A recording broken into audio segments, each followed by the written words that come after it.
क्या आप लोग जानते हैं कि जो प्लेटलेट्स होती हैं या विलेज एरिया में बोलते हैं लोग कि प्लेटें चली गई या प्लेटें कम हो गई, तो उसके बारे में आज बेसिकली हम बात करेंगे कि कैसे कम हो सकती है और इनका बेसिकली क्या काम क्या रहता है और ये प्लेटलेट्स होती क्या हैं। जो ये प्लेटलेट्स होती हैं ये हमारी बॉडी में जो ब्लड होता है, ब्लड का एक कंपोनेंट्स होता है। कंपोनेंट यानी कि जो हमारा ब्लड होता है वो तीन मेजर कंपोनेंट से मिलकर बना होता है। पहला होता है RBC red blood cells, WBC white blood cells and platelets. तो जो प्लेटलेट्स होती हैं ये बहुत ही स्मॉल टाइप की कंपोनेंट्स से बनी होती हैं। इनका बेसिकली काम क्या रहता है, इनका मेन फंक्शन ये रहता है कि अगर आपको कहीं पे चोट लग जाए या आपको कहीं पे ब्लीडिंग हो रही है, खून बह रहा है, तो उस खून को ये रोकती है। प्लग बना के यानी कि थक्का बना के उस ब्लड को आप रोकती हैं और इनका यही बेसिकली काम रहता है। ये कम कैसे होती हैं? ये कम तब होती हैं जब बॉडी में जो प्लाज्मा मेम्ब्रेन होती है या ब्लड प्लाज्मा में इनका जो डिस्ट्रक्शन होने लगता है या किसी वायरल इन्फेक्शन जैसे मलेरिया हो गया, डेंगू हो गया, ऐसे बीमारियों में मलेरिया या डेंगू में इनका जो है वो ग्रोथ जो होती है वो कम हो जाती है और ये डिस्ट्रॉय होने लगती है।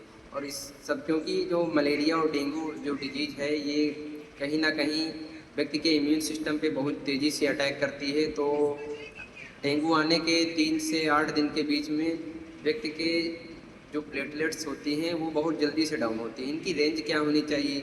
जो प्लेटलेट होती हैं ये बेसिकली इनकी रेंज 1.5 लाख से 4.5 लाख के बीच में होनी चाहिए एक स्वस्थ व्यक्ति के शरीर में। ये प्लेटलेट लोगों के मन में ये भी सवाल रहता है प्लेटलेट होती कहाँ है? तो प्लेटलेट कहीं नहीं होती, प्लेटलेट केवल ब्लड में होती है। प्लेटलेट्स एक टाइप का कंपोनेंट है जो खून को बाहर रोकने का काम करती है। अगर आपके कहीं चोट लग जाए या कहीं किसी और इसी से आपको ब्लड बह रहा हो तो ये केवल उसी का थक्का बनाकर ब्लड को रोकती है, बस यही इनका काम रहता है।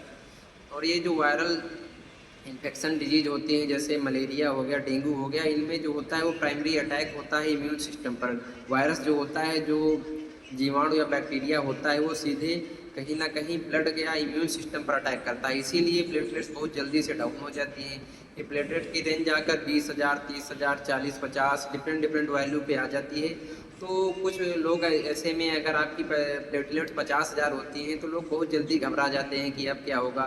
तो बेसिकली ये कैसे आती हैं, सही हो सकती हैं? तो प्लेटलेट जो होती हैं वो आप डॉक्टर पानी पिए, मतलब बढ़िया अच्छा सा पानी पिए आप। तो कई मेडिकल कंडीशंस ऐसी भी होती हैं कि पेशेंट को प्लेटलेट बहुत जल्दी डाउनफॉल होने लगता है, यानी कि 20,000 से 40,000 के रेंज में।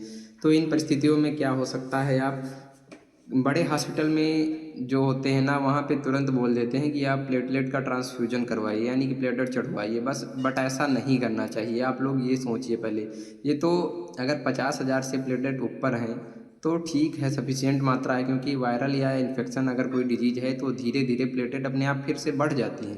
क्योंकि मैंने कई केसेज में ऐसे देखा है कि 20-20 हज़ार पे लोगों ने अच्छे से रिकवरी कर ली है, 7-8 दिन बाद उनकी प्लेटलेट्स फिर से 1 लाख के ऊपर पहुंच गई। इसमें सबसे बेसिकली ज़रूरी क्या रहता है, अगर आपकी प्लेटलेट काउंट बहुत कम हो गई तो सबसे पहले आप रेस्ट करिए, कोई काम ना ज़्यादा करिए। आप जितना ज़्यादा हो सके, जैसे लोग कहते हैं, तो एक देसी उपचार के बारे में बताते हैं कि पपीते की पत्ते को उसका रस निचोड़ के पीजिए, इससे बहुत जल्दी बढ़ती है। तो हाँ, ये फैक्ट है। बट आप केवल इसी के सहारे ना रहिए, आप दवाइयाँ भी ली, मेडिसिन भी लीजिए। ऐसा ना कि केवल घरेलू उपचार करिए। और इसमें आप एक और चीज़ भी ऐड कर सकते हैं, आप जित हो सके तो कोकोनट ऑयल या नारियल का पानी आप पीजिए। ये सारी चीज़ें आप अपने फूड्स में या हेल्थी डाइट्स में शामिल कर सकते हैं। ऐसे आप अपनी प्लेटलेट्स की रिकवरी को तेज़ी से बढ़ा सकते हैं।